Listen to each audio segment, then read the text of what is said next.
நற்செய்தி வாசகம். நீங்கள் உலகிற்கு ஒளியாயிருக்கிறீர்கள்.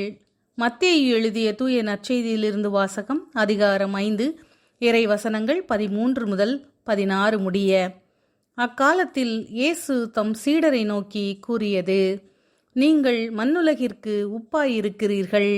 உப்பு உவர்ப்பற்று போனால் எதை கொண்டு அதை உவர்ப்புள்ளதாக்க முடியும்? அது வெளியில் கொட்டப்பட்டு மனிதரால் மிதிபடும், வேறு ஒன்றுக்கும் உதவாது. நீங்கள் உலகிற்கு ஒளியாயிருக்கிறீர்கள். மலைமேலிருக்கும் நகர் மறைவாயிருக்க முடியாது. எவரும் விளக்கை ஏற்றி மரக்காலுக்குள் வைப்பதில்லை, மாறாக விளக்கு தண்டின் மீதே வைப்பர். அப்பொழுதுதான் அது வீட்டிலுள்ள அனைவருக்கும் ஒளி தரும். இவ்வாறே உங்கள் ஒளி மனிதர் முன் ஒளிர்க.